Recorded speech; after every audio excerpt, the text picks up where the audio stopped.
ایک یہ کہتے ہیں کہ کیا یہ سنا ہے کہ بروز قیامت اللہ تبارک و تعالی نوافل سے فرائض کو پورا کرے گا،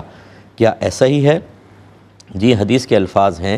کہ اللہ تبارک و تعالی بروز قیامت فرائض کی کمی کو نوافل کے ذریعے پورا کرے گا، اس لیے نوافل بیکار نہیں ہیں۔ اگر فرض کی ادائیگی کے اندر کوئی کمی کوتاہی رہ گئی ہے تو انشاءاللہ ان کے ذریعے اس کی تکمیل کی جائے گی، لیکن اس کا مطلب ہرگز یہ نہیں ہے کہ آپ یہ سوچیں کہ میں چاہے فرض پورے کروں نہ کروں، میں نفل پڑھتا رہوں، نفلی عبادت کرتا رہوں، تو بروز قیامت اگر فرض میں کمی ہوگی تو اللہ تعالیٰ اس کے ذریعے پورا کر دے گا۔ یہ خیال بالکل غلط ہے۔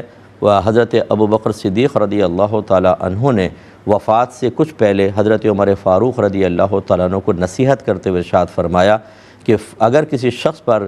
فرائض باقی ہوں تو اللہ تبارک و تعالیٰ اس کا نفل قبول نہیں فرماتا، اور اس قسم کی چیزیں ایک صحابی بھی اپنے پاس سے نہیں کہہ سکتا، انہوں نے یقیناً نبی کریم صلی اللہ علیہ وسلم سے سن کر کہا ہے۔ ابھی میں اصول حدیث بیان نہیں کر رہا ہوں، ورنہ یہ اصول ہوتا ہے کہ اگر اخروی معاملات کو ثواب یا گناہ کے بارے میں کسی صحابی کا قول ملے گا تو ہم اس سے یہی کہیں گے کہ یہ اصل میں حدیث ہے، انہوں نے نبی کریم صلی اللہ علیہ وسلم سے سنا ہے، کیونکہ صحابی کو بھی یہ اختیار نہیں کہ وہ اپنی طرف سے کسی چیز کا گناہ یا ثواب یا ایسا کوئی شرعی حکم مرتب کر دے۔ تو یہ صدیق اکبر رضی اللہ تعالیٰ عنہ نے یقیناً سرکار سے سنا، تو علماء نے اس کی وضاحت یہ کی ہے کہ جس جنس کا فرض باقی ہو اس جنس کا نفل قبول نہیں ہوتا۔ مثلا زکوٰۃ باقی ہے، وہ نہیں ادا کر رہے، نفلی صدقے کرتے جا رہے ہیں، نہیں قبول ہوگا۔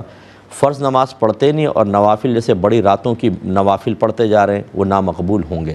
فرض روزے رکھے نہیں ہیں اور نفل روزے رکھ رہے ہیں، جیسے فلاں دن کا روزہ، فلاں کا جو فضیلتوں والے روزے ہوتے ہیں، یہ مقبول نہیں ہوں گے۔ پہلے اپنے فرض تیزی کے ساتھ پورا کرنے کی کوشش کریں۔ اللہم صل علی سیدنا محمد